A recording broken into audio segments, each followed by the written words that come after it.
Bismillahirrahmanirrahim. Assalamualaikum warahmatullahi taala wabarakatuh. Waalaikumsalam. Waalaikumsalam. Apa khabar semua? Baik, Baik. alhamdulillah. Alhamdulillah. Okay. It's a fantastic day today because Tok Mat is with us. Allah has returned Tok Mat back to us. Alhamdulillah. Amin. Amin. Kan? Sekarang ni ambulan ambil, lepas tu kita harap je dipulangkan balik pada kita lah siapa-siapa yang diambil oleh ambulan kan. Balik sendiri. Balik sendiri lah. Balik sendiri. sendiri. Itu kan ambulan hantar pula balik rumah kan. tak nak ambulan hantar balik rumah kan. Okey. Jadi alhamdulillah kerana kembali dengan bersama dengan kami. Bagus ni, tahniah. Kembali pulih. Alhamdulillah, syukur kita panjatkan kepada hadrat ilahi. Ya, orang putih kata today is a fantastic morning. It is a good day to be alive. Okay. Jadi jomlah kita sama-sama kita zahirkan kesyukuran kita. Pertama sekali, jom kita sama-sama kita sebut alhamdulillah. 1, 2, 3. Alhamdulillah. Lepas tu kedua, kita zahirkan pula keceriaan kita. Ya, dengan kita menjerit. Yeay! Yeay. 1, 2, 3. Yeay! Jadi zaman-zaman COVID ni, every day is a celebration. Ya, kita kena raikan setiap hari ya. Ya, every day is a celebration sebab kita tidak di hospital. Okey. Okey, baik. Jadi hari ini banyak benda kita nak belajar dan Tok Mat dah kembali, tapi minta maaf lah Tok Mat sebab Tok Mat baru balik. Jadi hari ini kita nak mulakan dengan kita nak bertanya dengan Tok Mat tentang projek Tok Mat. Minta maaf Okey. Jadi apa yang kita nak rujuk balik ni adalah projek Tok Mat yang hari tu agak terbengkalai. Jadi Tok Mat kata empower projek Tok Mat ni yang nombor 2 tu, marketing social media, nak bercerita tentang tentang fasiliti kita dan sebagainya. Maka hentam saja Tok Mat, hantar je satu. Ya. Yeah. Hantar je satu post. Jadi contohnya kami menyediakan ruang untuk disewa usahawan teknologi. Kami ada 5 center dan siapa-siapa yang berminat bolehlah bertanya kerana masih lagi ada ruang untuk disewa. Macam tu pun boleh juga. Itu je. Jadi siap dah kerja tu ya. Okey, bagus. Lepas tu pula ini Tok Mat ni, okey. Saya ada menerima beberapa dokumen dan sebagainya. Minta maaf belum sempat lagi saya menelaahnya kerana saya mengajar juga semalam. Waktu malam pun saya mengajar juga. Jadi saya akan lihat nanti. Dan semalam kita menyemak kertas-kertas cadangan anda semua dan masih lagi ada beberapa ahli kumpulan yang kita belum semak lagi. Jadi kita tengoklah ya. Sama ada cara penyediaannya betul atau tidak. Yang penting sekali di permulaan setiap kertas cadangan kita perlu untuk bercerita tentang masalah yang kita hadapi. Jadi cadangan kita adalah penyelesaian kepada masalah tersebut. Jadi nak cerita tentang masalah itu dulu dan kemudiannya kita nak bercerita juga tentang dimensi masalah tersebut. Dimensi itu maksudnya kita nak menyemak rekod dan kita nak menyelitkan dalam kertas cadangan kita ya. Contohnya kekerapan sesuatu perkara berlaku, kerugian dalam nilai ringgit dan juga lain-lain masalah ya yang berkaitan dengan masalah tersebut ya. Kita nak bercerita supaya pembaca kertas cadangan kita dan juga audiens kita apabila mereka mendengar pembentangan mereka mereka faham bahawa masalah yang kita bentangkan ini adalah masalah yang besar, bukannya masalah yang kecil, ya, masalah yang besar. Okey, contohnya, ya, contohnya semalam saya suka ambil contoh Hang Tuah. Okey, jadi cerita Hang Tuah ni tiap kali dia nak hantar kereta pergi ke servis, ke pusat servis, dia perlu memohon peruntukan. Kan? Jadi mungkin kerja tu kita mudah je kerja tu. Mohon je lah. Setiap kali nak hantar, mohon aja. Tetapi bila saya tanya, satu kereta berapa kali setahun? Lepas tu dia kata satu kereta 4 kali setahun. Jadi ada 12 kereta. Jadi 13 kenderaan kali 4 kali setahun, maksudnya 52 kali. Jadi maksudnya, masalahnya apa sekarang? Kekerapan. 52 kali dia perlu untuk memohon peruntukan sebelum menghantar kereta ke pusat servis sebanyak 52 kali setahun. 52 kali tu banyak tak? Banyak tak 4 tahun? Isi borang 52 kali. Oh, banyak. Banyak kan? Orang kita sedar. Mungkin kita tak sedar sebelum ni kan? Tapi bila kita kira baru sedar. Banyak tu 52 kali.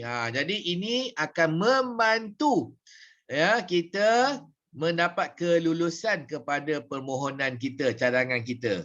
Jadi Hang Tuah nak dia cadangan dia adalah supaya mengadakan ataupun mendapat kemudahan kredit di setiap pusat servis kenderaan. Jadi bila minta kemudahan kredit, tak perlulah dia minta peruntukan 52 kali. Jadi akan memudahkan laluan kertas cadangan ini kerana kita bercerita tentang dimensinya, iaitu 52 kali kekerapan. Dan itu tidak masuk lagi ad hoc.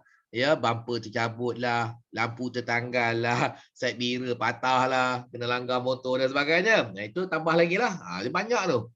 Jadi ini memudahkan. Jadi dalam kebanyakan kertas cadangan, ya, yang menjadi kekurangan ataupun kelemahan kepada kertas cadangan itu adalah orang yang mencadang ataupun penulis kertas cadangan itu tidak bercerita tentang dimensi sesuatu masalah.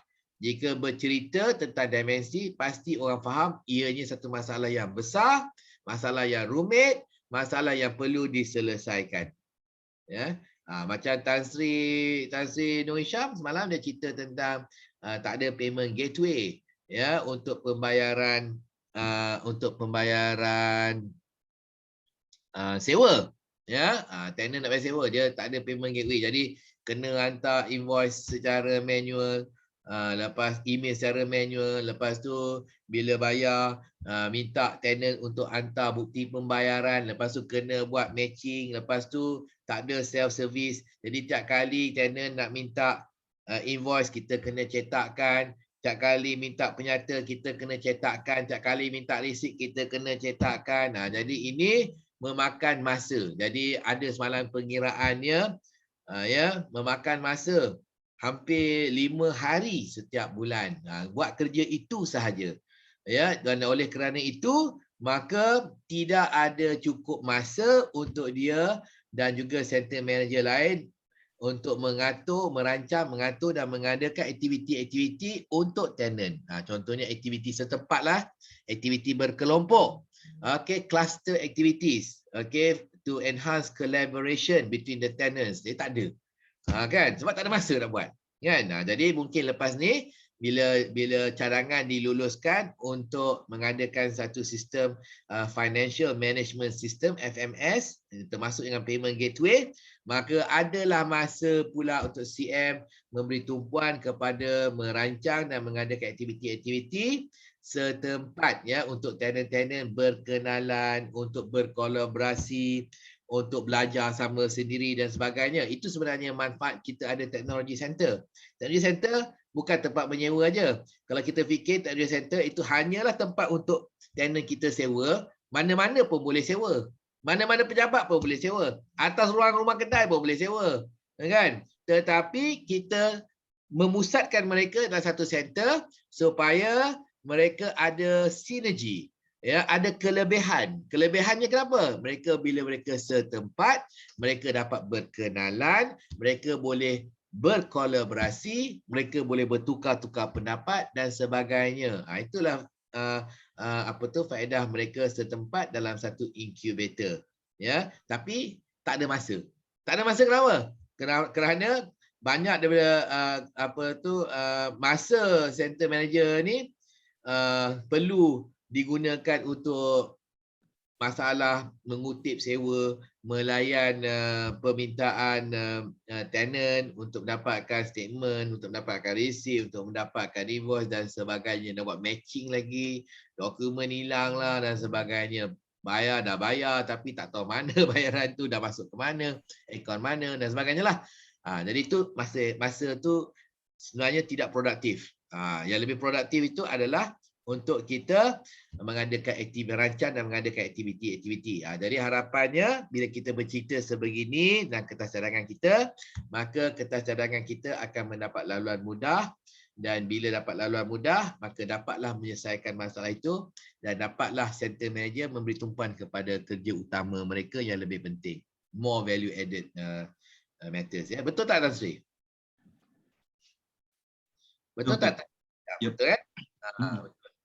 Ya, kalau setakat nak menghantar invoice, nak cari nak cetak receipt, nak cetak penjata akaun, tak payahlah ambil Tan Sri Dr. Nur Halim dengan gaji 20,000 sebulan kan. Yang itu yang itu kita ambil je lah kan. Kerani 6,000 sebulan pun boleh buat kan. Jadi tak perlu Tan Sri Nur Halim yang gajinya 20,000 sebulan untuk buat kerja-kerja tu. Rasa rugi pula kan. Betul tak Fiona? Gaji kerani 6,000 nak pensan dah. Yelah, tapi itu nak pengsan. Tapi bayangkan Tan Sri Nur Halim, Tan Sri Nur Hisham. Tan Sri Nur Hisham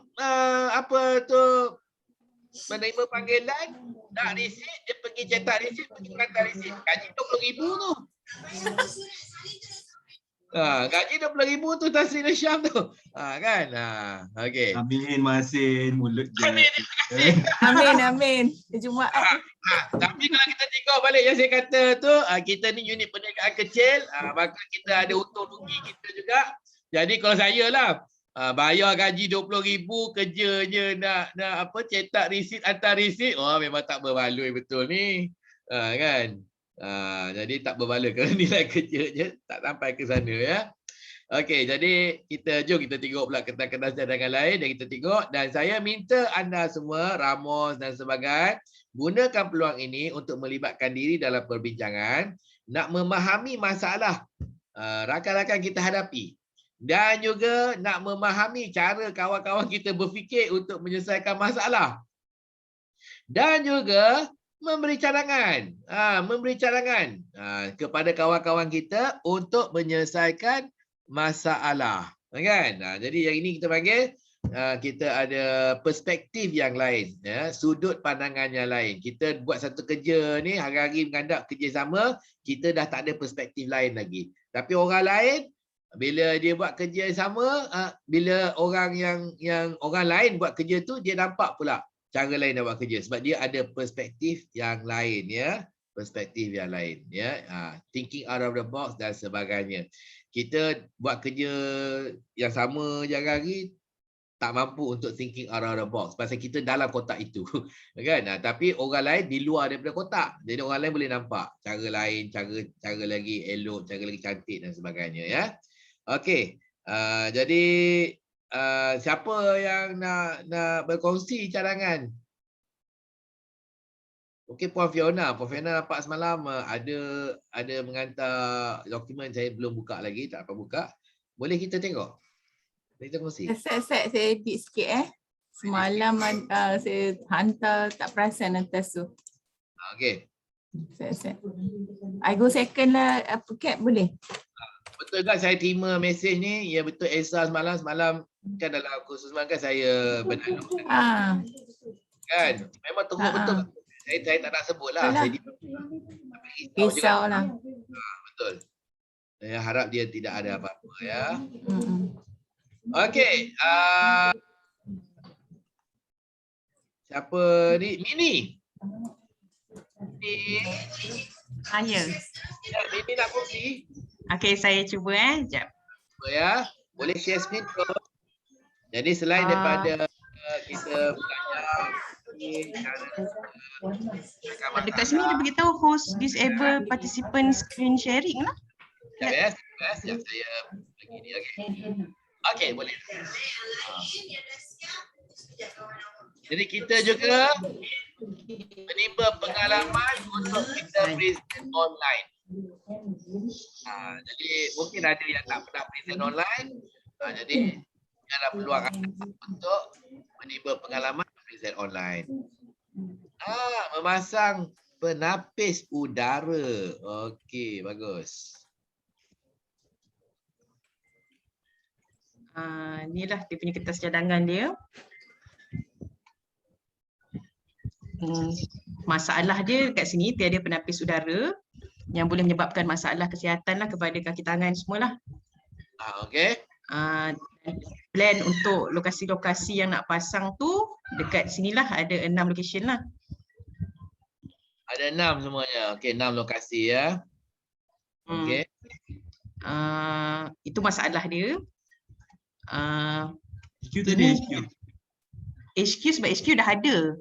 Oh. So ni untuk yang kat luar daripada HQ sajalah. Dekat UPM Management Office dah ada, tapi macam dekat Tentra dengan Ko9P tu tak ada. Tu dah termasuk sekali kat dalam ni. Saya tak pasti macam mana, tapi ni penyesuaian dia lah. Boleh.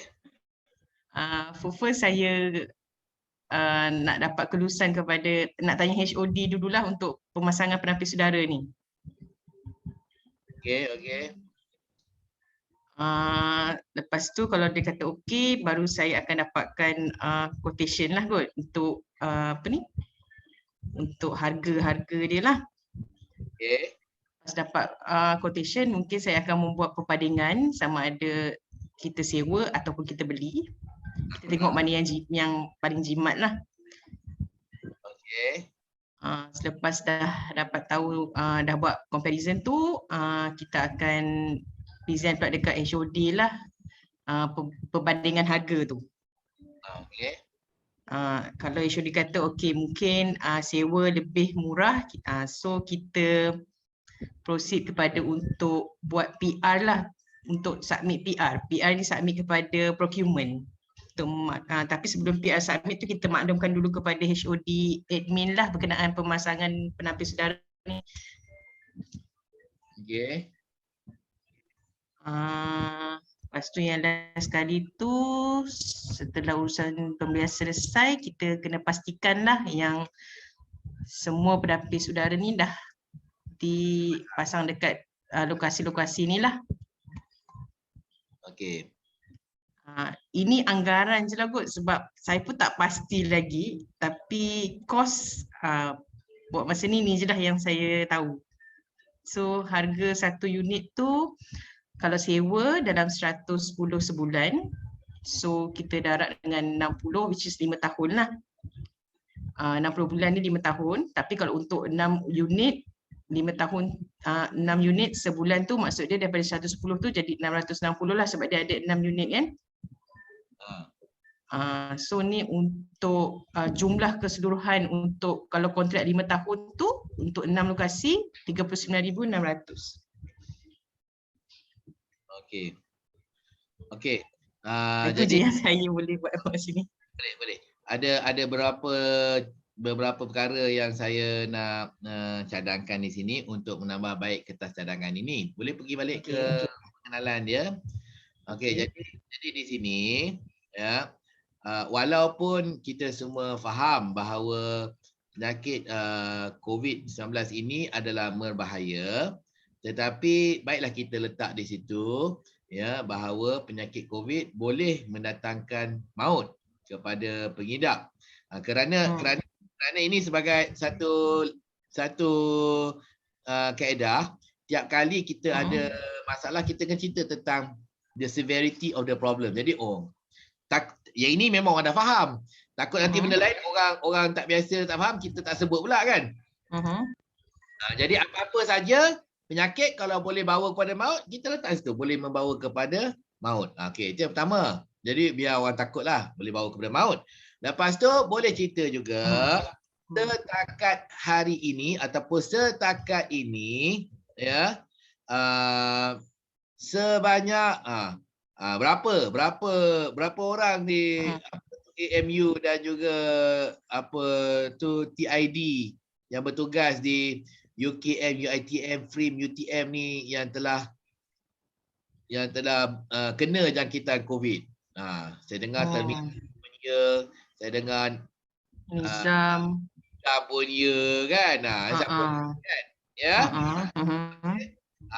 Lepas tu kita boleh kata juga, boleh selit juga pejabat management office kita ni adalah berisiko tinggi kerana ramai orang pergi. Kontraktor pun pergi ke sana, tenant pun pergi ke sana kan. Jadi berisiko tinggi dan memerlukan apa tu alat penapis udara untuk mengurangkan risiko ini. Lepas tu bolehlah buat research sikit.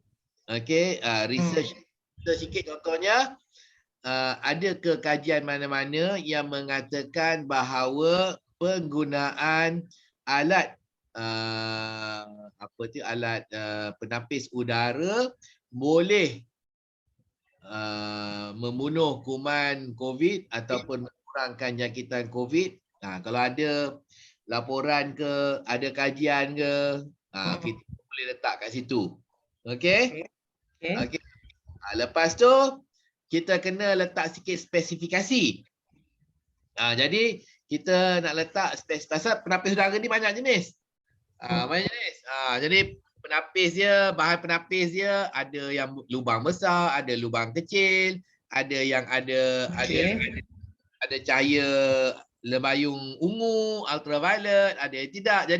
Jadi yang spesifikasi yang manakah yang boleh membunuh kuman COVID ini dengan berkesan? Kita tak tahu. Jadi bila kita dah ada spesifikasinya, barulah kita cari untuk perbandingan alat-alat penapis udara yang ada spesifikasi berikut. Jadi janganlah kita bandingkan alat penapis udara yang tak ada spesifikasi yang itu dengan alat penapis udara yang ada spesifikasi, sebab benda tu dah tak sama dah.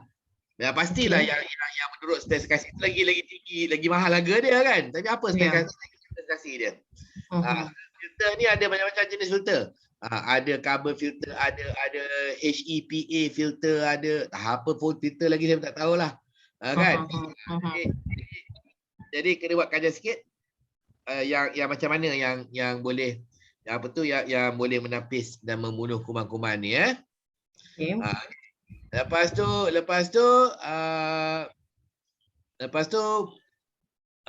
keperluan kita nak berapa unit. Kan? Sebab penapis udara ni kalau kita buat kajian juga, kalau kita baca literature dia, dia sebenarnya dia ada pengiraan dia. Kapasiti dia untuk setiap meter cube ruang pejabat. Saya tak tahu apa dia. Jadi kalau nak betul-betul berkesan kan letak aje. Jadi dia ada pengiraan. Kalau besar mungkin kena beli 2. Jadi mungkin kita boleh buat Adalah dia ikut keluasan dia kan. Mungkin kita boleh buat satu jadual. Contohnya UKM Management Office, berapa dia punya keluasan dia meter cube dia. Lepas tu UiTM berapa, FRIM berapa. Lepas tu kita letak yang kolom satu lagi tu berapa unit yang diperlukan. Mungkin 6 unit perlu cukup mungkin. Mungkin kita perlu 9. Saya tak tahu. Mungkin pejabat besar tu perlu 2, bukan 1. Jadi itu saya tak tahu. Jadi dapatkan baru kita tahu sebenarnya kita perlukan berapa. Bukan yang optimum lah Jadi kita saintifik lah kita kira ni. Nanti orang cakap, orang tanya, pejabat di UPM besar lah. Cukup ke 1? Tak terjawab kan? Kan kata ngikut risalah ke, ngikut kajian ke kan. Jadi kita ni 1 unit untuk 10 meter, untuk 30 meter persegi. Jadi pejabat di UPM 30 meter persegi cukup lah. Kan? Tapi kalau pejabat UPM 60, kita perlu gitu ya. Okey, jadi penyelesaian ni macam tu ya. Okey, lepas tu penyelesaian ni, yang ini adalah langkah-langkah yang akan dipanggil untuk laluan permohonan ni. Ini laluan permohonan lah. Jadi pertama kita nak minta kita hantar syarat, itu tak perlu. Itu tak perlu ya. Itu tak perlu. Jadi penyelesaiannya adalah untuk membeli dan memasang alat penapis udara yang menepati spesifikasi berikut. Dekat apa spesifikasi dia? Itu penyelesaian dia lah. Penyelesaian dia ada yang ada spesifikasi tu. Kita nak membeli lah. Kan? Membeli dan memasang. Jadi bukannya, jadi boleh padam yang tu. So yang itu bukan nak cerita tentang laluan permohonan kita ya. Okey, lepas tu pula mungkin juga kita perlu untuk meletakkan pada introduction kita tu, pada permulaan tu, kita nak bercerita juga jangkaan COVID, jangkaan pandemik COVID-19 ni akan berterusan untuk beberapa tahun. Sebab kalau kita kata, kalau benda ni kita ingat habis PKP, habislah, tak payahlah kita adakan kita pasang alat penapis udara ni, bazir pula kan. Penapis udara ni nak guna 5 tahun. Tapi mungkin Disember dah tak ada PKP dah. Macam bazir pula. Jadi kita kena cerita situlah. Jadi mengikut siapa-siapa kata yang kata virus ni will be with us for a very long time. Kita dah tak boleh hapuskan, sentiasa ada. Jadi walaupun kita dah double dose vaksin, kita masih lagi kena pakai facial mask, kita masih lagi kena ada penjarakan, dah tak boleh macam dulu dah. Jadi kena tukar. Dan oleh kerana itu, kerana kuman ni masih lagi ada, nak mengelak jangkitan, kita kena juga adakan, itu sebabnya kita kena adakan alat penapis ini. Kan? Jadi ini adalah untuk jangka masa lama, bukan untuk sementara. Kan? Okey. Jadi lepas tu kita, kalau kita nak beli, maka kita perlulah mendapatkan harga beberapa penapis udara yang sama, yang memenuhi spesifikasi kita. Jadi apa antaranya kan? Bukan jenama, tapi jenama dan juga modelnya lah kan. Jadi apa jenama dan perbandingan harga. Alat gantinya adalah dia punya filter. Filter tu saya tak pasti lah. Tapi mungkin filter tu nak ganti bulanan ke, nak ganti 3 bulan sekali ke, nak ganti tahunan ke. Jadi kita kena buat, masukkan juga pengiraan itu. Okey. Kalau kita guna, ada model ni guna tiap-tiap bulan kena ganti. Ada model ni ganti setahun sekali. Jadi yang tiap-tiap bulan tu kita jadikan tahunan pula kos dia. Jadi yang kita kali 12. Jadi 1. Masa ni tahunan. Yang ini 1 12. Kan? Jadi baru kita boleh banding. Kan? Lepas tu jangka hayat 5 tahun. Kalau 5 tahun kita buat macam kita buat coffee machine tadi. Kita sediakan, kita kira kos pemilikan untuk 5 tahun. Sebab kita nak pakai untuk 5 tahun. Jadi kos pemilikan 5 tahun, jadi penapisnya 5 tahun. Berapa semuanya? Ya. Lepas tu kita boleh lupus. Kita lupuskan, kita boleh jual ke apa ke lah. Kita ganti ke apa ke. Hayat je, jangka hayat untuk alat itu adalah 5 tahun. Kita buat penggunaan kos pemilikan. Kos pemilikan dalam bahasa Inggeris dipanggil sebagai ownership cost. Jadi kos pemilikan untuk 5 tahun. Jadi kita buat perbandingan. Kita buat perbandingan antara unit-unit. Sebabnya kalau kita hantar satu pada management, selalunya lah. Kalau kat MTDC, kalau kat tempat lain, dia akan tanya, have you considered other models? Maksudnya dah buat kajian tak model-model lain yang ada kat pasaran ni. Jadi kalau kita letak perbandingan 2-3, maksudnya kita dah buat kajian lah. Dia tak ada tanya itu. Cuma nanti dia nak tanya pula, ada option untuk sewa tak? Kan? Jadi kalau ada option untuk sewa, kita buat perbandingan option untuk beli lawan option untuk sewa.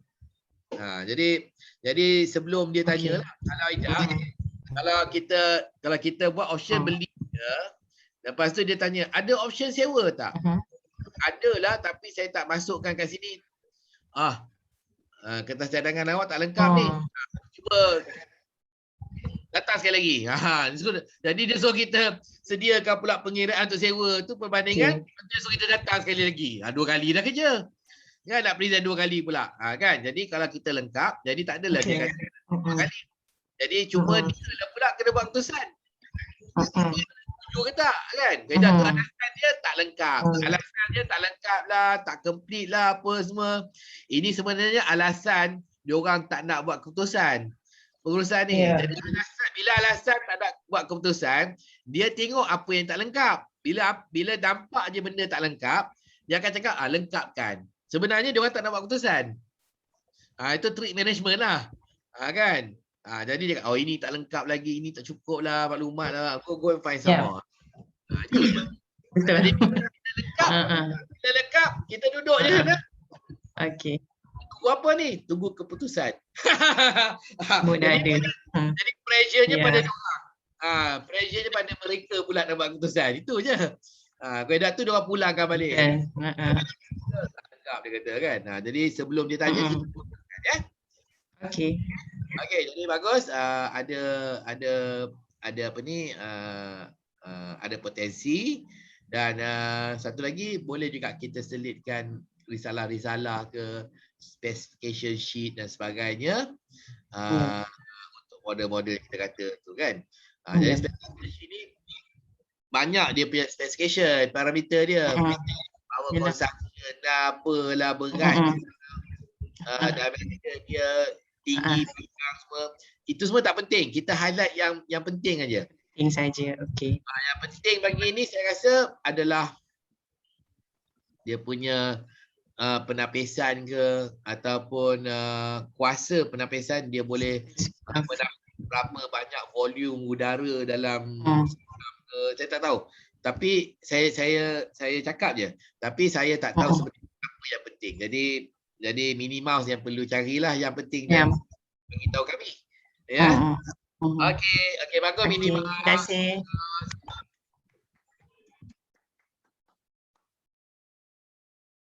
Okey, dah Minnie Mouse dah. Saya boleh.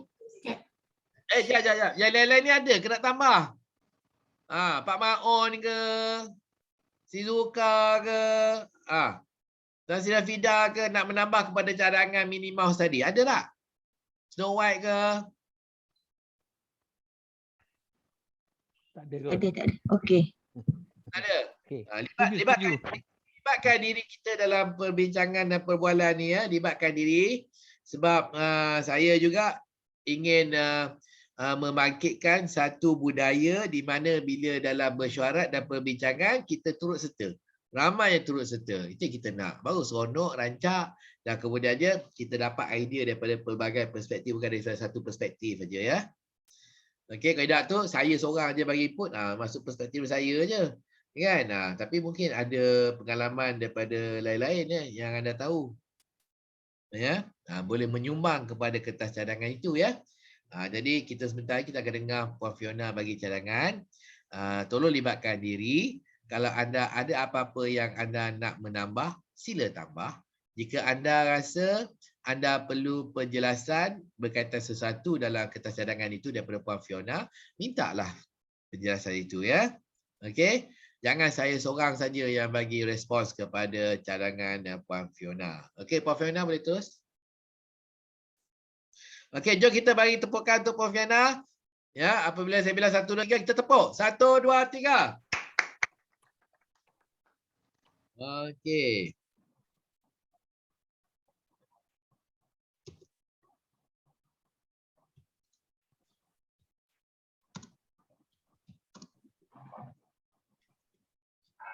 Cap nampak ke screen sharing? Nampak? Kita nak Okey. Okey, Assalamualaikum, selamat pagi. Proposal ni seperti yang dinyatakan semalam, saya propose untuk tak sambung ISO certification di Tech Center. So untuk introduction saya letak dekat sini, ISO ni kita mulakan tahun kalau tak salah saya 2010. So masa implementation tahun pertama tu kita guna ISO 9001-2008. So over years dia ada upgrading. So sekarang kita guna pakai ISO 9001-2015.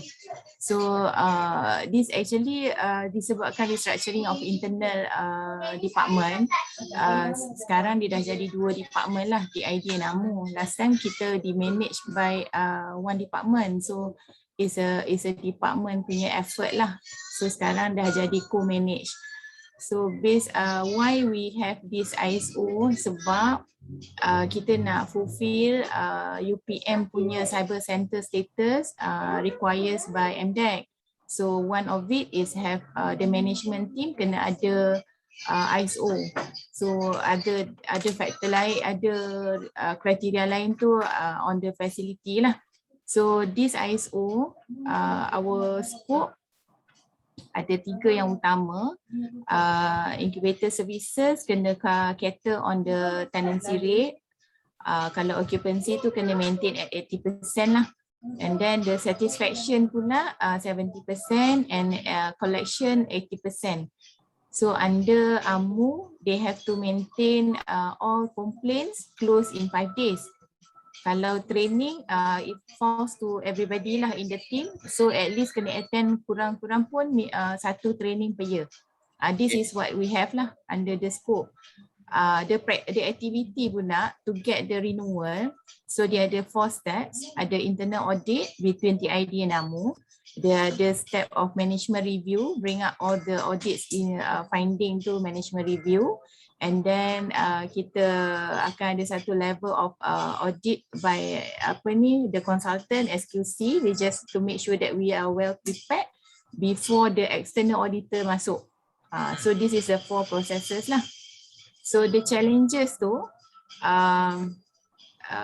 the TID made the observation lah. The cyber center status ni pada kami no longer an advantage as per initial setup of the cyber center dekat situ will attract on the ICT company to give them the incentive from MDEC. So bila dia masuk tempat kita, dia dapat macam-macam tax exemption, macam-macam lagi lah. And then pada pandangan kami, the challenges now, the building, the competitor dah makin banyak. So the cyber center, cyber city status tu is no longer orang panggil premium. So kat mana-mana pun SME can be located lah. So they can compare rates, they can compare all the infrastructure and facility. So they will compare everything in the package. The second bullet is about change of the technology. So now we are moving towards I4.0. So the changes tu has expanded the technology cluster. So kalau ikutkan the ICT sekarang dah go to AI, dah go to the pillars lah, the 9 pillars under the I4.0 tu. So dia dah hybrid, dia dah jadi macam-macam. So this one, the ICT pun dah tak really pure ICT. And then the challenges is about to get this right people pun dah tak banyak. Then kita dah start open. So any type of company, as long they are technology based, kita accept to the center. So now the mixture, last time dominant by ICT, slowly has reduced the numbers of the ICT company lah. So what has Um, got to do with ISO? apa dia? What has this got to do with your ISO certification? So it will kalau ada pun dah tak attracted to dah tak attract to the right group of company. Maknanya can be anybody, can also kita dah lagi dapat bigger scope of companies to comes in. So not only looking to the ICT lah. Last time because kita focusing on the ICT, that's why kita nak make sure that the ICT be located kat UPM and other technology go to other center. And now all centers dah start open up. We have accepted many other type of industry in one center. So it doesn't matter dah.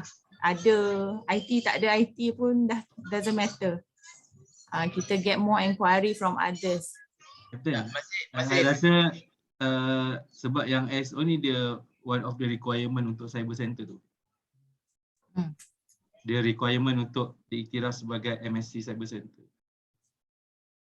So pengiktirafan tu kita dah tak perlukan lah. Sebab kita dah start open to other industry. Last time kita dedicated kan per center one industry. Contoh kalau UPM kita fokus ICT. Kalau dekat UKM kita letak biotech. So now dekat UPM pun dah ada biotech, dah ada kita dah tak restrict sebab kita nampak ICT pun tak banyak pun apply. Macam dulu dia trend dia dah berubah. Last time kalau sebab tak banyak pilihan, so ICT memang nampak kita Cyberjaya. The Puchong side semua tak ada status. So sekarang bila kita dah open up, kita no longer feel that important lah ICT tu because they are very slow application from ICT in company kan. So kita start open up. So kita tak nak maintain lah ISO tu. Ada tak ada pun tak apa. Okay, bukan apa. I think to reorganize that paragraph sebab jelas. Okay. So that paragraph tu tak jelas. So kita nak kata the original reason for ISO certification is to meet the requirement of MDEC to be certified as cyber center. When it is certified as cyber center, so companies requiring ataupun MSc status companies can take up tenancy in our cyber center and still get the benefits of MSc status company. Okay, tetapi right now the industry has changed, has shifted. So sekarang ni kita dah open dah dekat yang lain-lain tu juga, and we don't have many. So we are not focused attracting ICT companies anymore. Kita pun attract biotech juga, kita pun nak attract robotik juga, kita nak attract apa-apalah semua kan. So these other companies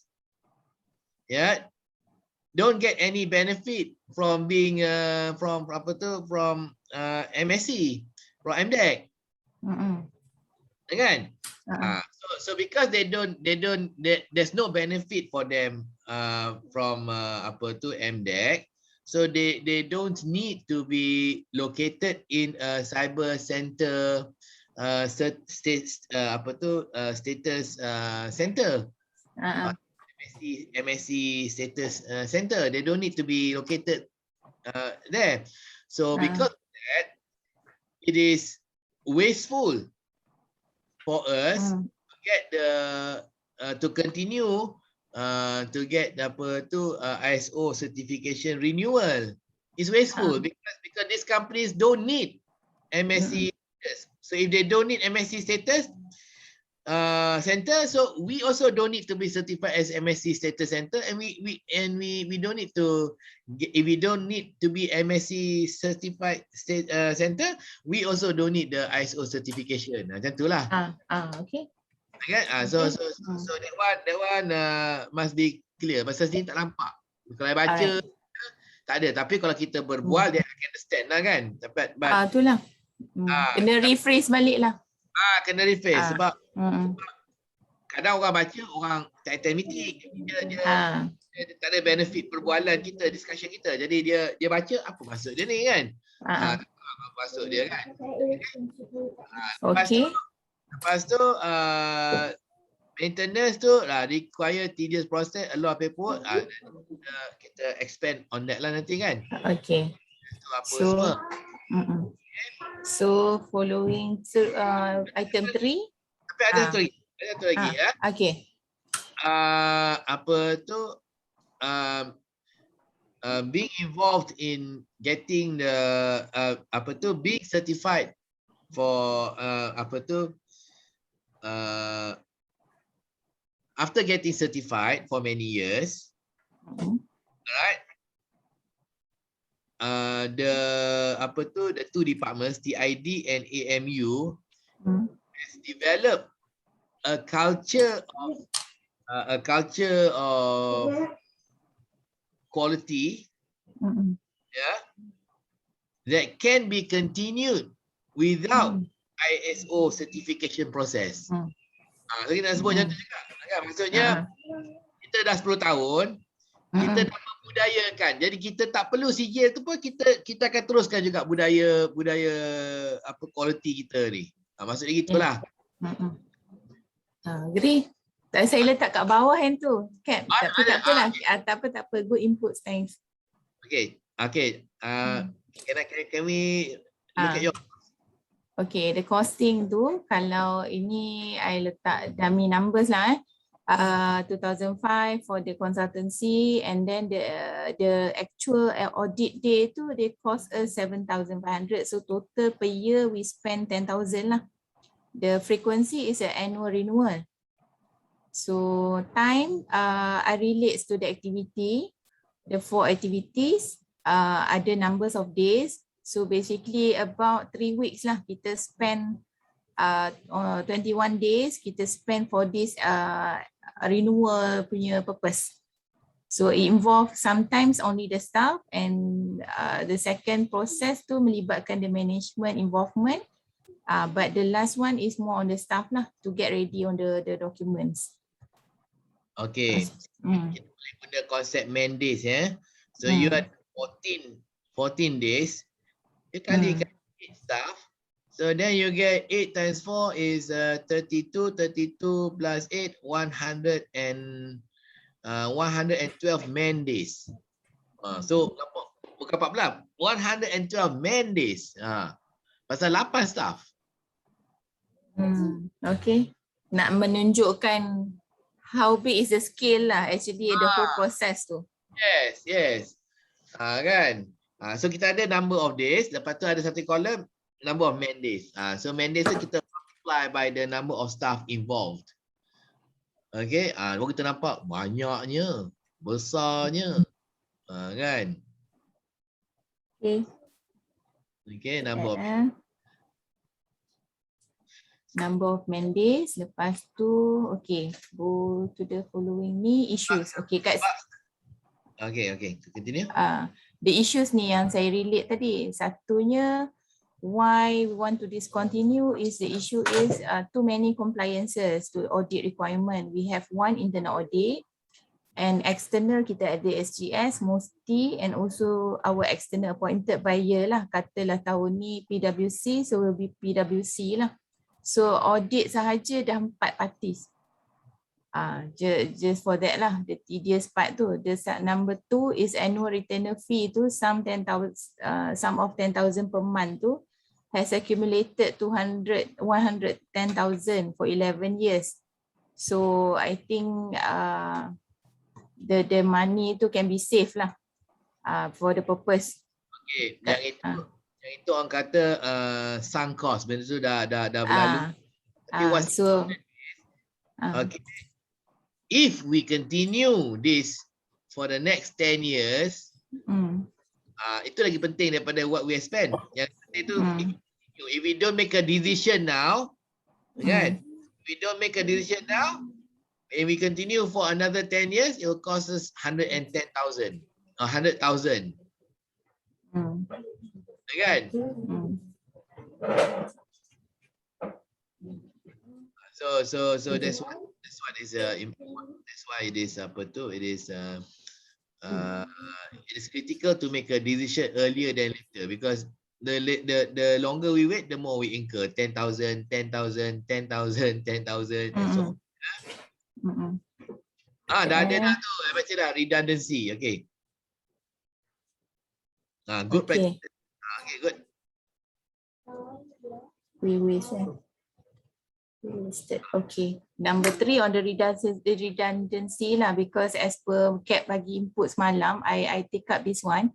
I kata kita dah buat dah 10 years, so the good practices tu kita dah adopt.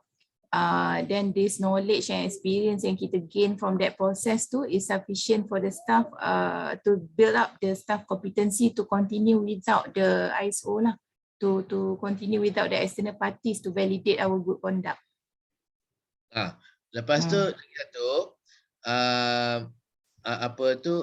having ISO certification, okay, is not is not an element to persuade prospects to take up tenancy. Yang relate balik pada change of industry tadi tu. Tapi yang itu mula kita cakap kita nak certification tu because we want that cyber Status. center punya name kan. Okay, but tapi there's one more thing. Okay, our tenants also don't take up tenancy because we have ISO certification. So it is not a decision factor to prospects, because prospects don't ask, orang ada ISO ke? Tak ada kan? Okay. Tak ada kan? Jadi tak ada maksudnya it's not a decision factor. Tapi kalau 8 out of 10 of your tenants ask that, you ada ISO tak? Ada. Ada, okay, we want to this year. Ada? Okay. Tak ada, sorry kita pergi tempat lain. Dia tak sama macam GMP kan? Kalau GMP punya facility, certified facility, there will be a requirement the company memang cari specific, because ada GMP dia nak. Kalau tak ada GMP dia tak nak. Kan? Kalau ISO ni, dia doesn't bother. You ada ISO, so what? Tak pernah tanya pun. Kita pergi restoran tanya halal ke tak? Kan? Ada hantuah tanya, ada ISO tak restoran ni, ada tak? Saya nak tanya sekarang. Baru masuk-masuk tu orang tua ni. Aduh, terperanjat je. Baru nak follow cerita. Okay. Belanja dulu ke masuk restoran nak tanya. Belanja dulu.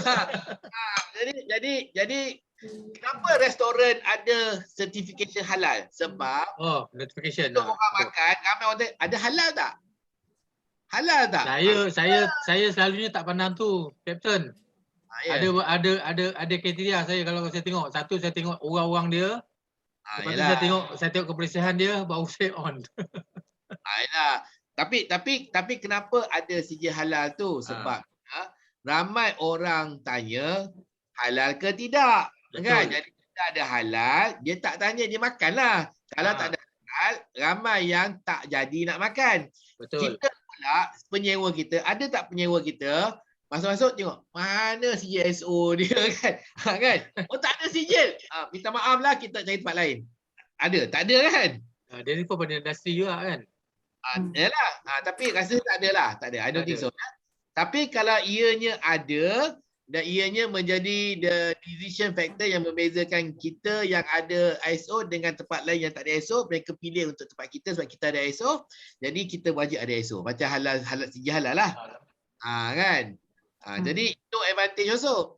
Jadi yang satu MSC, kita dah tak perlu MSC. Yang kedua, tenant pun tak membuat keputusan berdasarkan center kita ada ISO ataupun tidak. Betul. Kan? Dan juga boleh buat survey juga lah, boleh buat survey. If we plan to discontinue ISO certification, do you plan to continue to tendency. Boleh buat survey sebab kalau takut, kalau management kata, takut nanti kalau kita tak ada ISO, nanti our tenants will leave. Nah, kita siap buat survey, tak katakan kita dah tanya dah. 99 out of 10 of our tenant kata, kita survey ni kata it's not important and they will continue to rent if we discontinue ISO. Kan? Okay.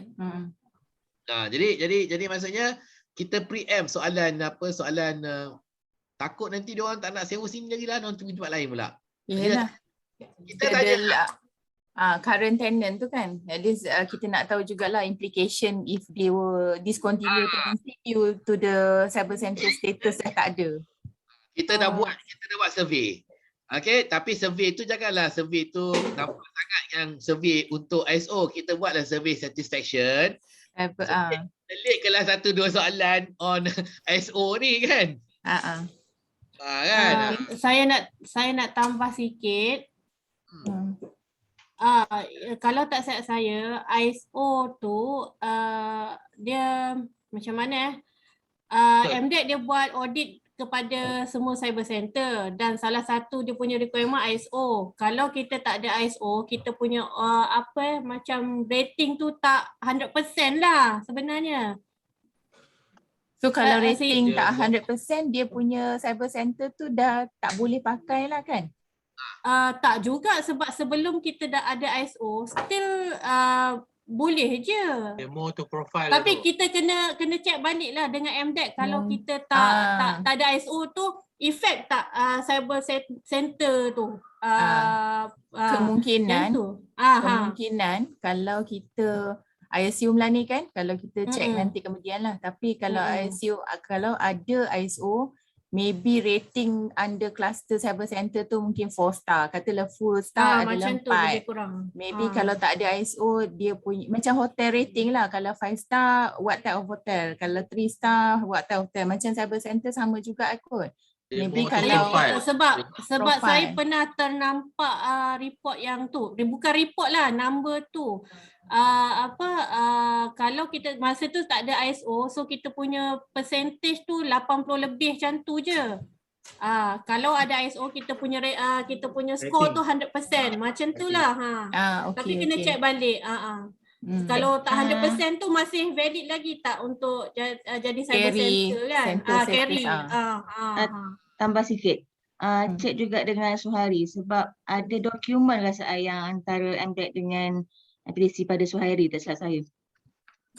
Ya, ada agreement. Kan? Dia ada agreement. Tak silap saya. So adalah dia punya yang boleh check lah. Apa dia punya yang Chan Ozi cakap dia tu. Apa dia adalah perasaan. Wajib kriteria tu. Dia perlu. So yang satu, adakah kita akan tidak dibenarkan menggunakan perkataan cyber center lagi kalau dah tak ada ISO? Kalau tak boleh, maka kita kena turunkanlah semua. Satu, kita kena turunkan semua signage yang mengatakan kita ni cyber center. Nombor 2, kita kena tukar semua saya kita yang kata cyber center ni, kita kena tukarlah. Dekat stiker boleh, dekat putih kan. Dapat dulu. Kan? Ataupun yang nombor 3, semua mention cyber center dekat website pun kita kena buang. Kalau kita tidak dibenarkan guna cyber center lagi, tapi kalau masih boleh digunakan, cuma rating kita jadi 4 star, 3 star, jelah tak apa hal lah kan. Kan?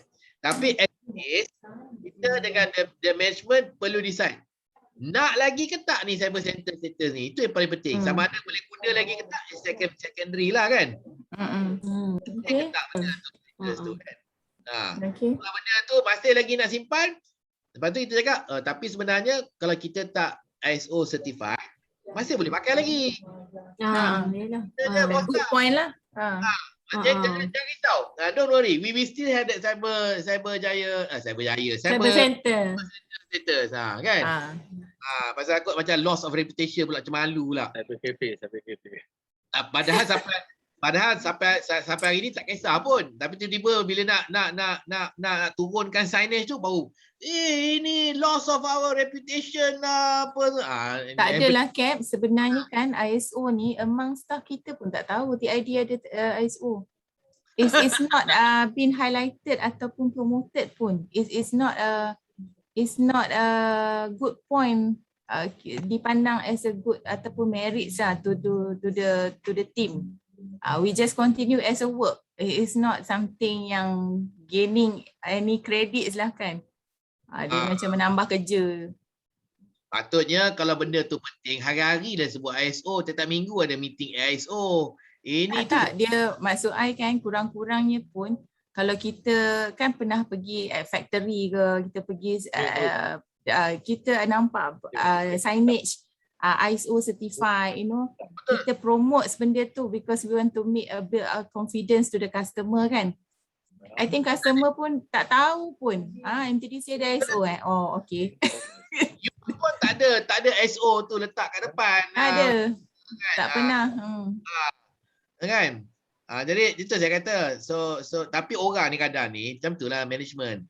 Bila kita tak nak lagi dah, nanti dah tak ada ISO sedikit. This is a loss of our reputation lah, apalah. Yelah, faham. Kan? It will be 1%, 2% lah macam tu from the group. Kan? Kalau ada tak peduli pun. Itulah kita buat survey, nak kata tenant kita tak peduli. Itu buat survey tenant kita lah sediakan tenant survey tu yang tenant kita tak peduli.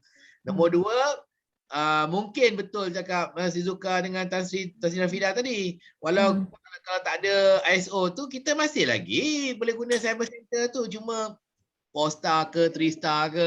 Tapi saya pun baru tahu pagi ni, rupanya cyber center pun ada 5-star, 4-star, 3-star. Tak pernah nampak macam pun. Patutnya kalau 3-star, bawah cyber center tu. Kalau yang 5-star ada Perumpamaan. Maybe yang concern ni, yang kena gauge survey ni, mungkin kalau current tenant yang besar-besar, kami ada juga yang company ICT besar. Masih ada lagi setahun dua yang balance from the 10 years tembak guarantee tu kan. So maybe kena survey dekat depa ni, kalau lah rating tu turun, let's say lah ada rating and then rating tu turun. Still ada cyber center tapi rating tu turun, ada tak implication kat depa? Adakah mereka terpaksa pindah tempat lain pula?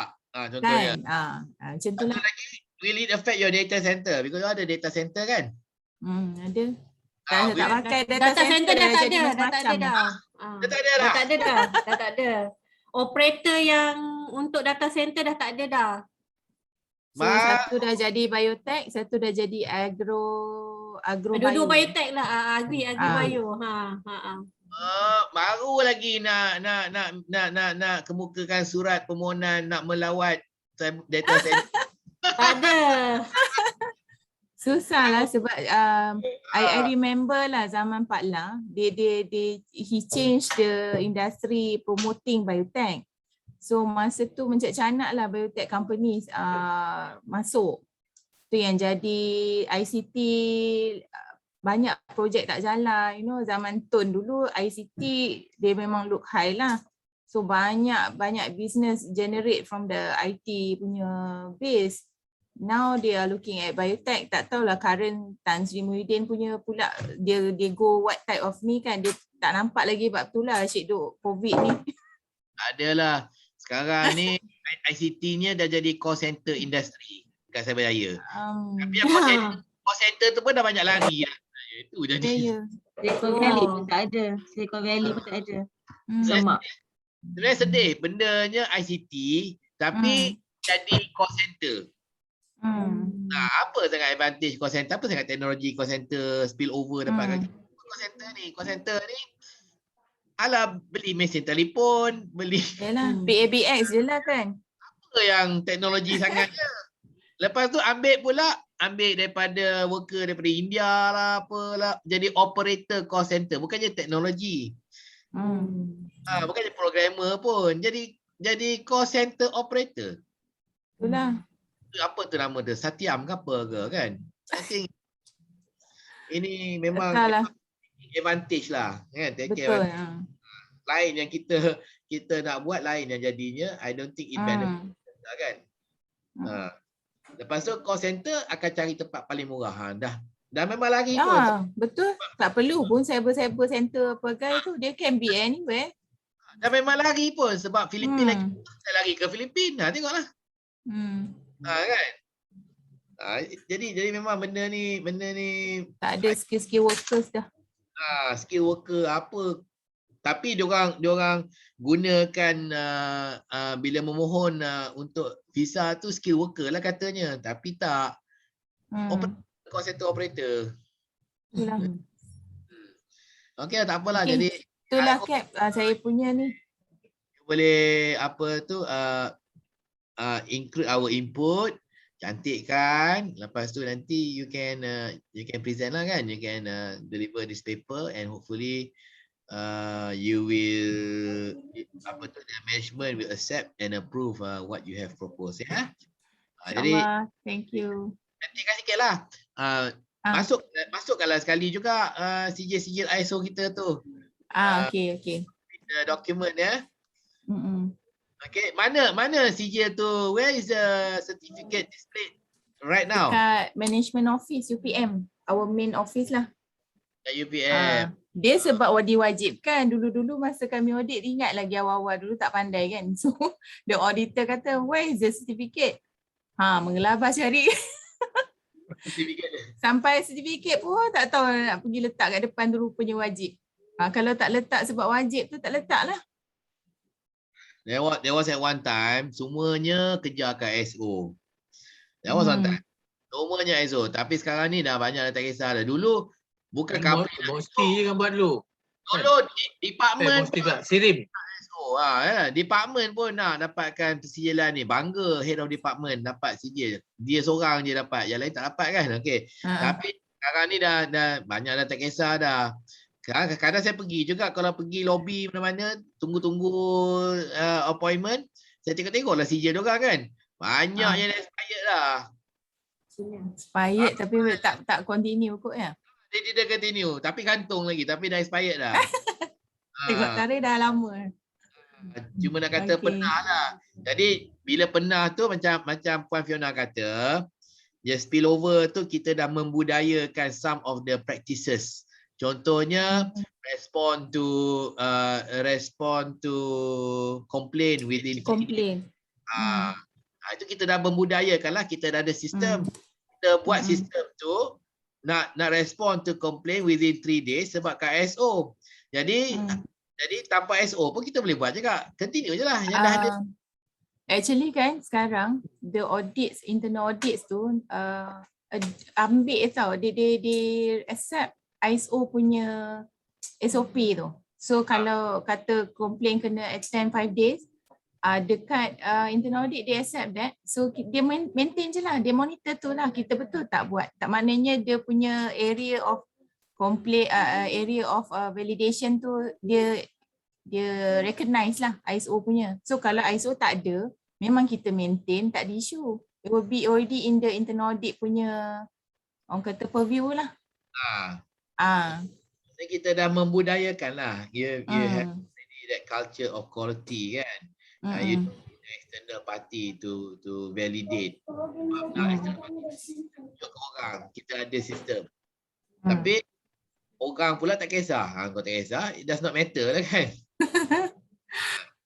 Kan? Okay. Terima kasih.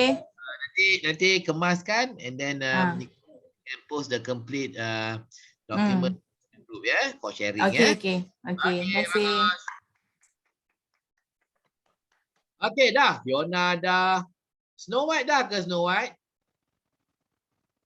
Nampak pun Snow White. Mana Snow White? Ada. Belum.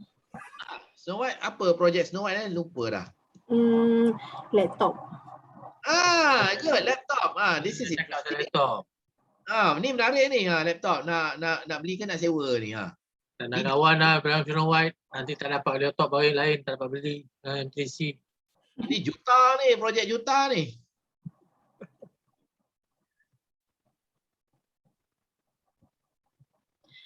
Captain.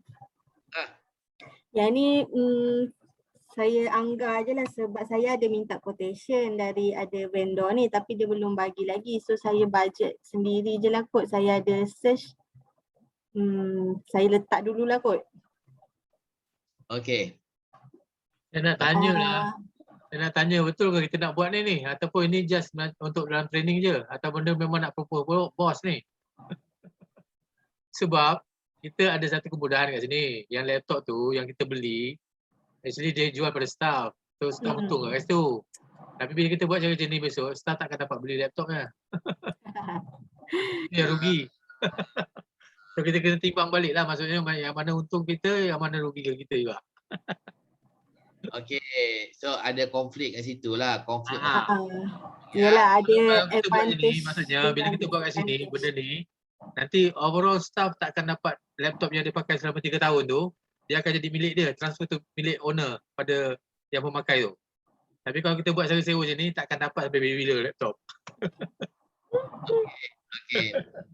Tapi the other thing is kan, Cost management lah.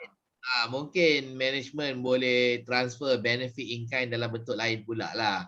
So kalau dah tak ada benefit owning the laptop kan, so maybe boleh bagi dalam bentuk lain lah, dalam bentuk Yang masuk sekarang ni saya cakap dia melibatkan sekali dengan orang atas. Sekali dengan atas. Diorang pernah juga Nanti isu mesti dia pun bercakap juga Okey. Jangan cakap je. Kita on je sebagai training lah. Kita on dan kita juga berlatih. Nanti pun kita present juga. Jadi benda ni kita berlatih. Jadi kita dah ada dalam present something lah kan. Okey. Jadi nanti kemudiannya kita boleh gunakan nak present apa-apa benda lah juga selain daripada laptop. Betul. Training yang banyak yang risau. Okey. Risau awak ni kan. Macam saya punya part tu kan betul lah kena boleh forward sebab melibatkan kerja MPC dan kereta MPC. Kok nak buka syarikat sendiri nanti, so dah tahulah sewa lagi untung ke atau beli untung. Jangan lupa saya jadi majikan Kalau sewa menguntungkan, baik Encik Jafar pula buat paper untuk buat syarikat menyewa. Menyewa. Dia ada kon tu. Okeylah. Kita anggap dia sebagai training lah. Belajar. Boleh. Okey. Cadangan pembelian laptop bagi kaki tangan syarikat secara penyewaan. Masalah dia sekarang ni kalau kita buat pembelian laptop untuk setahun lah, anggaran dia ni saya anggap untuk tahun 2020 dalam 200,000 kita beli. Tak tested untuk tak tulis untuk berapa orang anggaran ni maksudnya. Dia umum je. Ni kena perinci ni. Itulah. Kena buat perincian dia ni kan. 200,000 untuk berapa orang maksudnya? 63 orang. Jadi tiap tahun kitaran dia 63 orang, 63 orang tiap tahun. Betul, dia ada beberapa batch lah, selalunya 3 batch macam tu lah, satu batch dalam 20 orang, macam tu 20, 18 orang, macam tu lah. Okey, jadi buatlah catatan saya, tulislah 63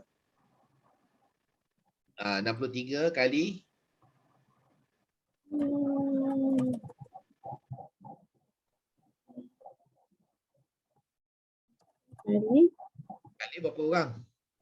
63 orang je. 63 kali berapa nilai satu laptop tu? Ni laptop saja ya, tak termasuk PC kan? Betul, ni laptop saja.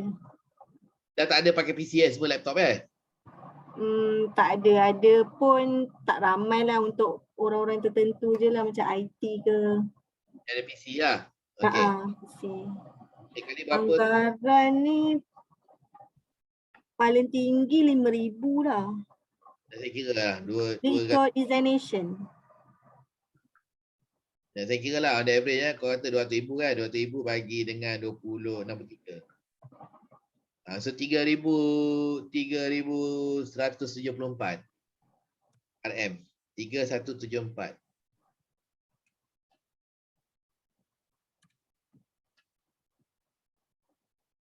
On the average lah. Okay. Jadi 200,000 lah.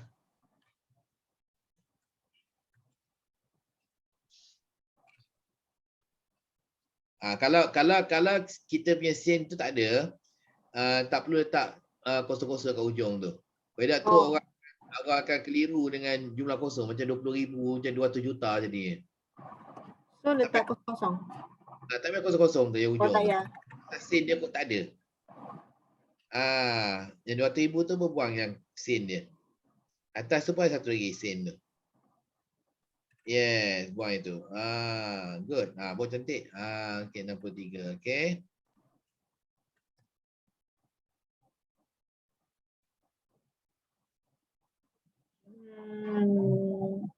Okey, kalau macam kita beli laptop ni, selalunya kita tertinggal dengan perkembangan teknologi lah, sebab setiap kadang-kadang orang kata tak sampai setahun dah keluaran baru.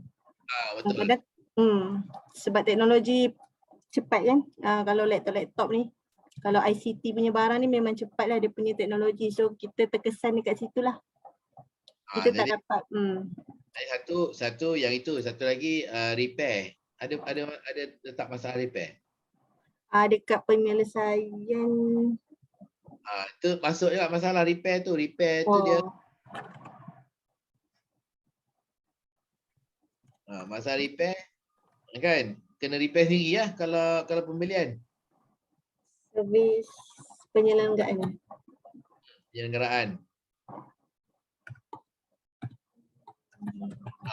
Berapa setahun servis penyelenggaraan ni?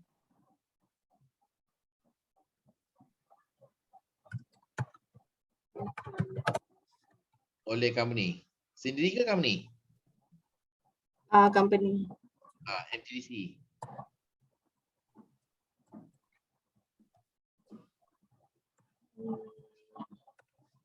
Berapa? Ambil 1 tahun lah, tahun 2009 ke 2019 ke? Apa nilai ni? Kita anggarkan RM300 kalau sekali baiki je lah kot. 300 kali 12.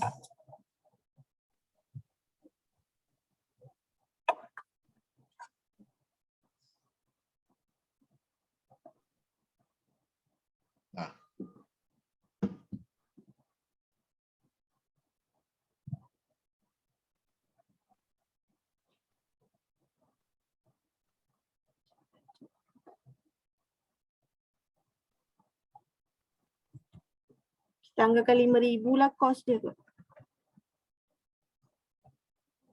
5,000 apa? Macam mana tu? Per year. 5,000 setahun. Okey, tulis RM 5,000. 5,000 ni untuk 63 ke atau untuk kesemua? Kalau 63, itulah. Kena letak 63 lah, so bukan 5,000 lah kot. 63 staff. Kali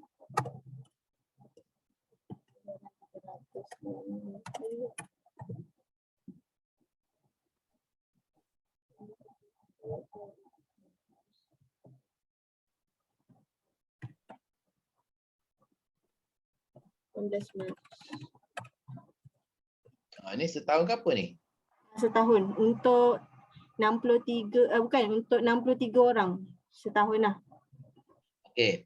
Jadi sekarang ni yang kita ni kita kata kita 63, tiap tahun kita beli 200 ribu kan? Okey. Tahun ni kan? Okey. Tetapi secara keseluruhannya ada berapa banyak laptop, berapa staff dan berapa jumlah nilai dia semua? Keseluruhan. Jadi bawah yang atas tu yang 63 kali 3174 tu kita keseluruhannya. Total. So bawah dia lagi ya? Bawah lagi. Okay, secara total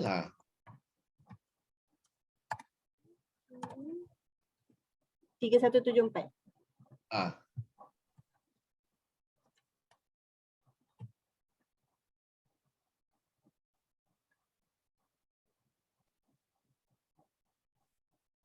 Yang ini adalah yang secara total 400 kat setengah juta Okay, tak payah sin. Okay, 4131 664. Ini dalam kurungan total.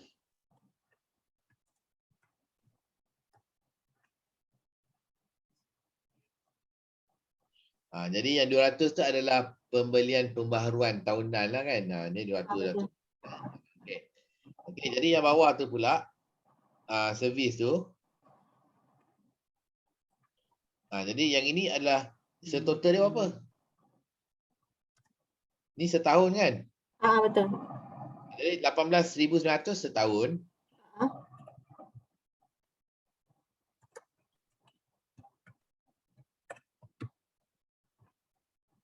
Tapi untuk tahunan ni kita beli 63, 63, 63.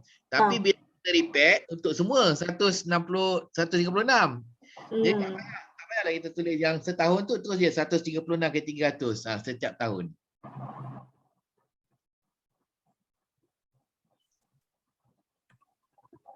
Ah 63 tu tak perlu.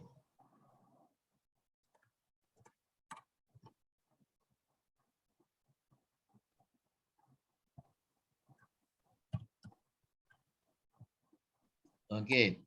Hayat laptop ni adalah 3 tahun kan? Okey. Jadi 40,000 ni kali 3 lagi. 3 tahun. Apa kita tahu apa tu cost servis sepanjang hayat laptop tu.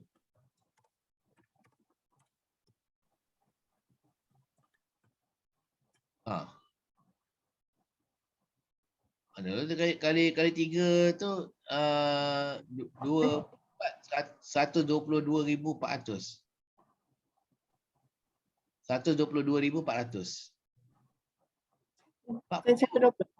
Oh, tu 40,800. Yang kalau kan.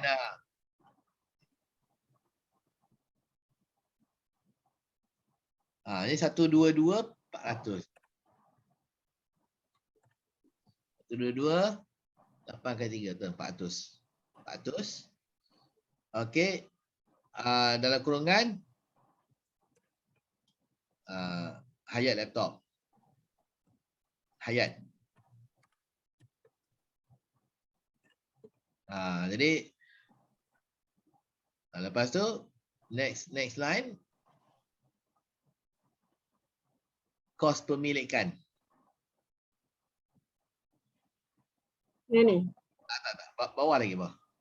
Bawah masalah dan masih lagi masalah dimensi. Masih dimensi dia. So the next line ni ini adalah kita panggil sebagai kos pemilikan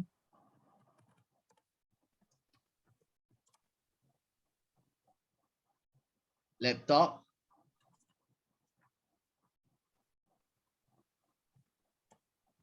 sepanjang hayat 3 tahun.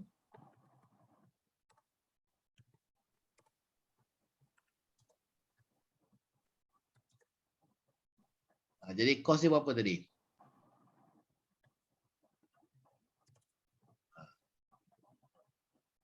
Empat 431 tu.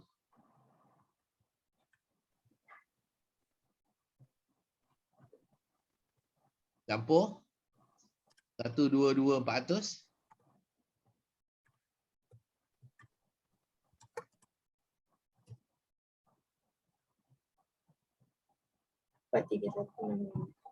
Lima 554. Okey. 554. Nampak? Setengah juta tu. Kan? Setengah juta. Ya.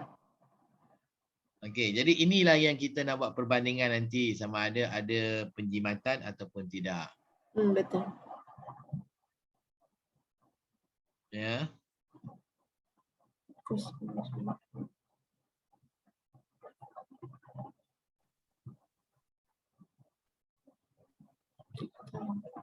Okay, dah tengok dia punya tu penyelesaian dia.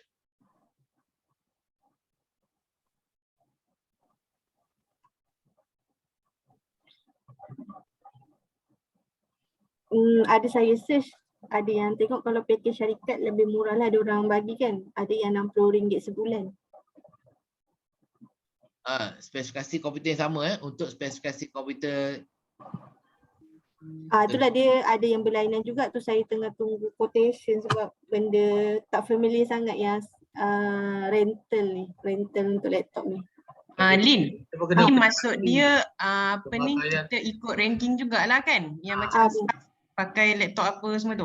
Betul, dia ada i7, i3, i5. Oh, ikut seniority jugalah. Tapi itulah tak dapat lagi dia punya quotation yang betul kan. Kita dah tahu dah puratanya 3174.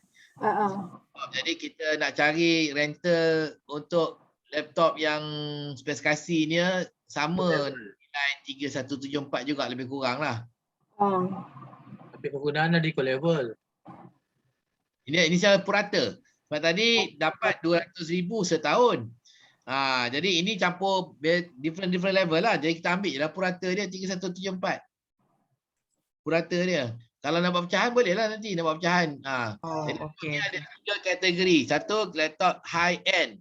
Yang nilai dia 7,000, 9,000 ke 10,000 ke Apple ke apa ke. Lepas tu nombor 2, laptop untuk pengurusan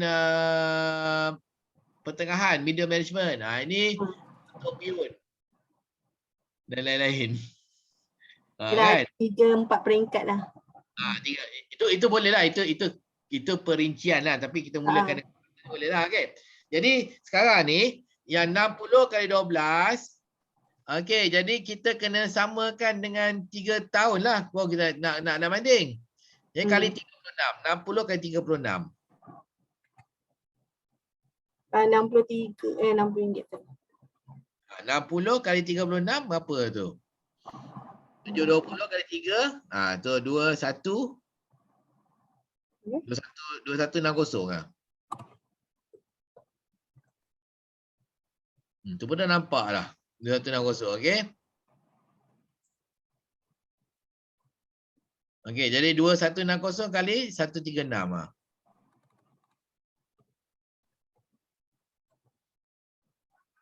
Buang je lah sen tu. 293. Yang sen buat sen tu. 293,760. 2160 kali 136. 136. 136. 136. Jadi 293,760. 136 staff. 293,760. 760.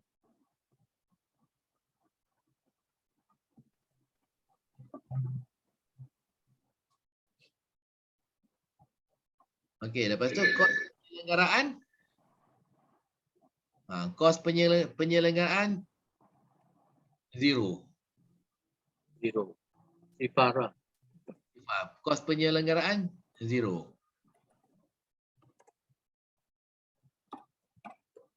Okey, penjimatan.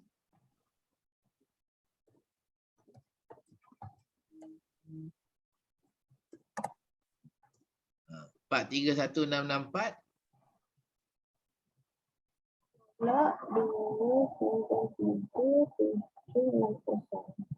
Tolak 293,760. Itu perkhidmatan dia lah.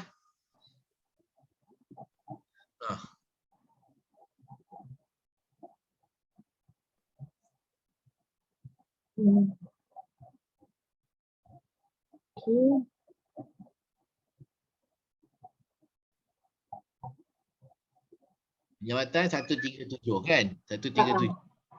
Okey, buat satu line baru. Satu line baru. Ke kiri. Okey. Oleh kerana kaki tangan mendapat faedah menggunakan memiliki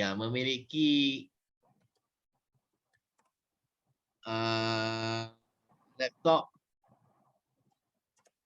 setelah 3 tahun.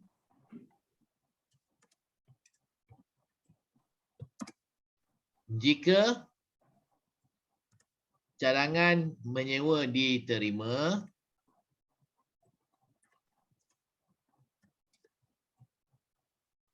maka pengurusan boleh memulangkan penjimatan ini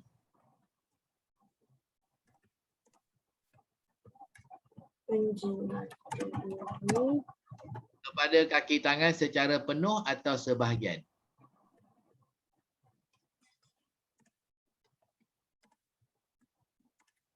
Atau sebahagian.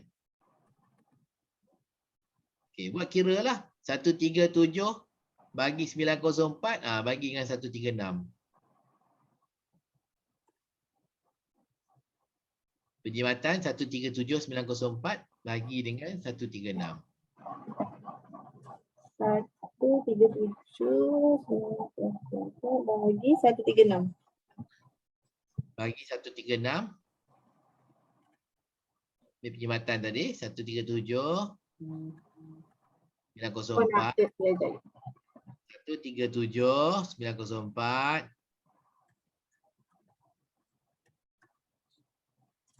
bagi 136. Jadi berapa tu? 1000 lah. Dalam kurungan setiap 3 tahun.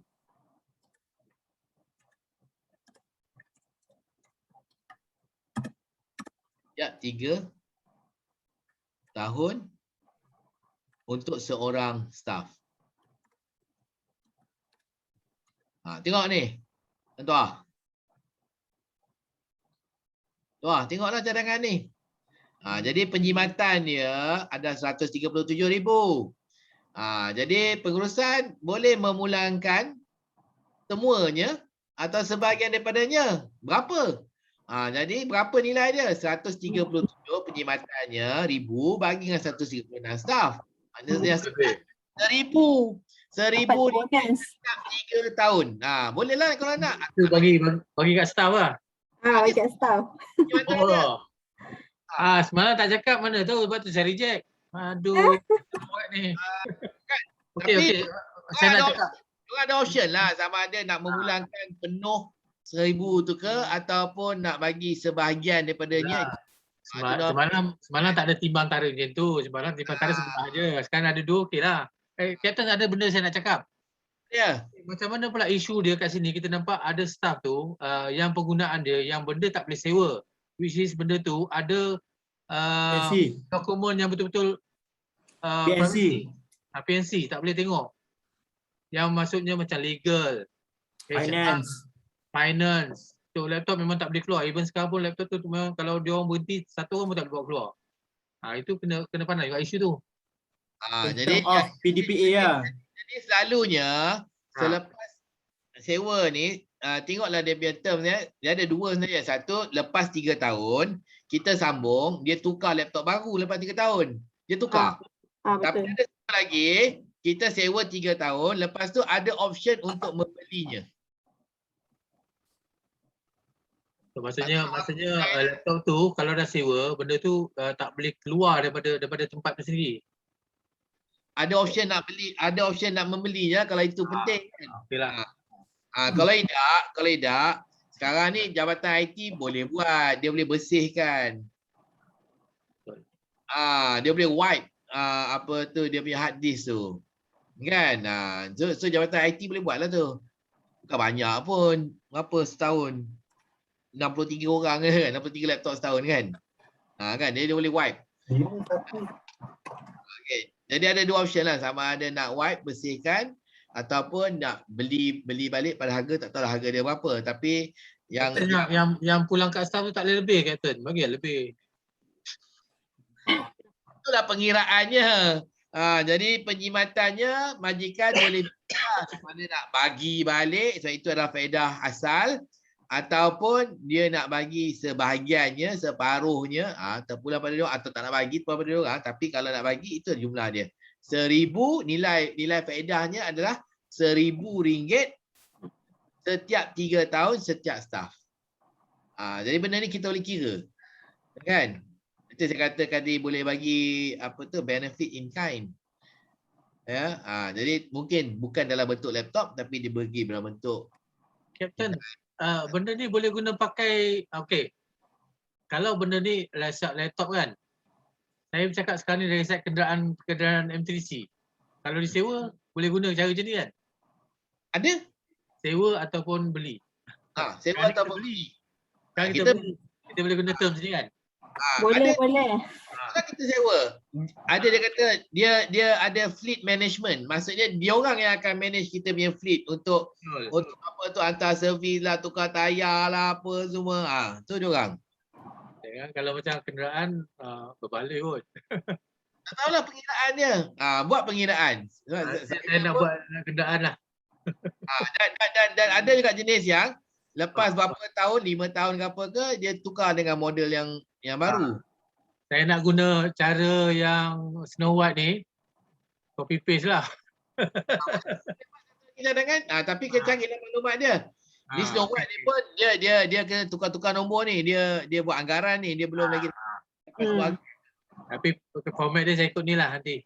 Boleh. Ya, Snow White. Kita kan satu Hang Tuah. Hang Tuah. Ya. Kalau apa kereta biasa tengok Spenco punya konsep. Betul. Kerajaan memang suruh beli Spenco. Betul. Itu saya nampak. Mungkin kat situ kita banyak reduce cost. Spenco. Betul. Sebenarnya syarikat laptop ni pun lepas 3 tahun, dia pun tak nak ambil balik laptop ni sebenarnya. Dia pun kalau dia tu melambat-lambat pula laptop kat tempat dia lah store dia pula nanti. So dia akan kata, dia akan offer, belilah laptop ni, dia akan offer lah 500 ke apa ke kan. Jadi dia pun sebenarnya tak nak juga nak ambil balik. Sebenarnya pasal kaedah tu dia akan banyak stok dekat store dia. Komputer second hand. Saya nak minta excuse sekejap. Saya nak pergi jalan pasar nak cari electronic part. Sebab dalam sistem kita ada problem. Saya nak baik benda kan tu. Saya akan pergi dengan Datuk Awi. Sebab Datuk Awi untuk usau. Okey. Sebentar. Kita nak rehat pun. Okey, jadi hai Datuk Awi. Okey, jadi Minnie Mouse dapatkan perincian yang betul lah. Terang sewa dia berapa, dia punya Snow White. Snow White ya. Lepas tu lampirkan sekali lah. Okey. Lepas tu yang 200,000 setahun tu tengoklah kat sistem, tengoklah betul-betul berapa harga, berapa nilai dia. Ada. Tak ada? Ada kan? Ada. Kan? Dia orang POPR takkan tak ada. Dia ada kod dia, kita tengoklah kod dia. Okey, jadi kita rehat sekarang. Jam adalah jam 10.50. Maka kita rehat sehingga jam 11.20. Okey, terima kasih Snow White, Fiona dan juga siapa tadi Snow White, Fiona dan Minnie Mouse ya kerana telah membentang tadi. Dan saya harap anda juga telah tengok cara-caranya, mengira dan sebagainya dan anda faham kenapa saya katakan pengiraan itu penting. Kerana dengan pengiraan barulah kita boleh dapat membuat perbandingan ya. Okey, bagus. Jadi apabila saya bilang 1, 2, 3, okey, kita sama-sama kita jerit nak minum. Okey, bersedia. 1, 2, 3. Nak minum. Ramos buka mesin kopi. Mesin kopi Ramos belum siap lagi. Okey, kita minum, kita rehat hingga jam 11.20. Okey, saya nak keluar jalan pasar. Okey, pakai double mask ya. Pakai double mask, jangan pakai satu mask. Thank you. Baik, terima kasih. Sama.